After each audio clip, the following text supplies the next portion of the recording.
If you think that age and is going to make your velocity go down and your numbers catch up with you, well, think again. 15 games this year, no runs allowed, microscopic whip, 31 strikeouts. You mentioned 54 batters faced, 31 strikeouts.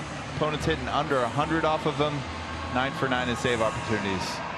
Elite numbers and incredible stuff. Well, Charlie Culberson hitting for Dahl, and he takes one up and away, ball 1.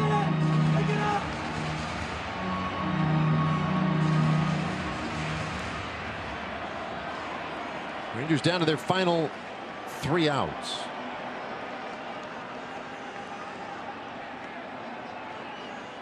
Left-hander's pitch, and that one fouled back. I saw, you know, fielding independent pitching, your FIP for pitchers. So if a pitcher has, let's say, an earned run average of 2.5, he might have a FIP 2.8. Or for that matter, who knows? It could be lower, right? It could be a 2.2. What that means is let's take out all the variability of defenses, ballparks, that kind of thing. It's based on strikeouts, walks, home runs, that kind of stuff, exit velocities and whatnot. And so they'll say that a guy, in other words, at a fielding independent pitching, ERA, that should be reflective like this, right? Like better, worse, whatever. Chapman's is negative. I've never seen that before. So it's like, what do you mean negative? Like they get a run just for him coming in? They get a 1/10 of a run? Culberson strikes out swinging one away. I've never seen it either. It's pretty crazy. Well, he's going to rear back and throw 100 miles an hour like he has since he came into the league. Maybe even have a little cut action. Either way, everything's nasty that he throws up there. Now, CJ and I were talking a little bit about FIP the other day. I understand, I guess, what it means. No. I don't understand how it's calculated. No, I don't either. I don't either. I get the concept. Try to strip away some of the variability in the game. There's a nasty slider for a strike to Kiner Falefa.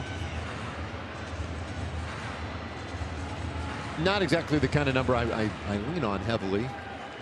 I do think sometimes when you get the aberrations like that where it's a negative,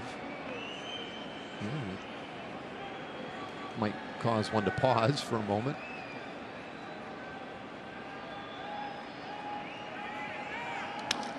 Fastball fouled off, 100 miles per hour. 0-2 the count.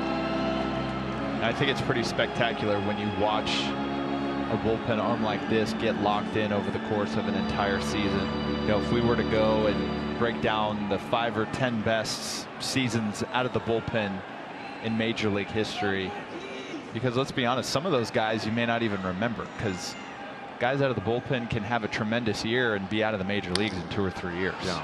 That's the way it happens. Obviously, Chapman, that's not the situation for him. He's been around a long time, and he's been an elite closer for as long as he's been a closer. Well, as good as he has been, I think you could make a pretty good argument talking about guys whose names maybe don't stand up there with Chapman's. 0-2. Swinging and a miss. He strikes out Kiner Falefa, 2 up, 2 down. I think Zach Britton, he's injured right now, but Britton in recent years, you could argue, has been better than Aroldis Chapman. More heat from Chapman right here. Same grip. This one's a little bit higher up in the zone. Kiner Falefa just can't catch up with it. We live in a day and age where so many guys throw in the upper 90s or throw around 100. So you would think that these guys would be a little bit more dialed into it, but I don't know if it's that he hides it. I never faced him. I've never stood in the box against him, but there's just something different about an Aroldis Chapman fastball. He's 101. Just misses.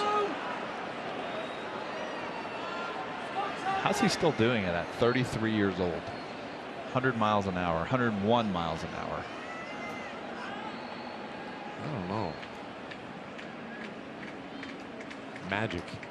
1-0, and that ball hit hard by Ibanez down into the left field corner, and Ibanez will cruise to second with a 2-out double. So the inning continues. Rangers not giving up. Only 4 hits given up this entire season in 15 innings coming into this game from Chapman, and he gets a slider in the middle of the plate and he gets the head out on it. Pretty cool in Ibanez's young career that he can say, oh yeah, Aroldis Chapman, I got a double off that guy.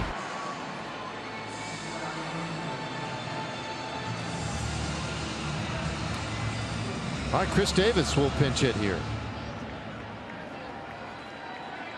Steps in for Jonah Heim.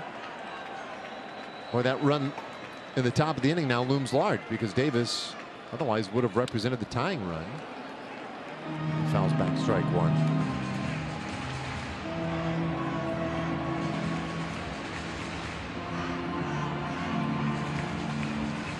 Rangers won last night. Yankees an out away from evening the series tonight. Corey Kluber for New York tomorrow night. And we'll see for the Rangers. Earlier, and really for a little while, it's been assumed and implied that Hyun Jung Young would be the bulk guy with an opener. But Emily telling us earlier that Chris Woodward told her before the game that may not be the case. Young might just start the game tomorrow, depending on how the bullpen was used and what right-handers might be available tomorrow. Now the Rangers down to their final strike.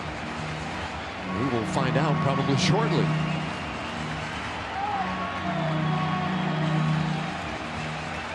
One big inning tonight, a 5-run fourth for the Yankees.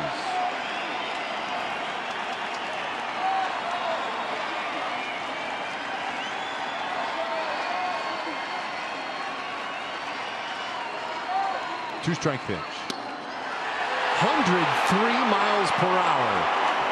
Strike 3 called, and this one is done. Wow. Well, that's some big league pitching right there from Aroldis Chapman. And the Yankees even the series with a 7-4 win.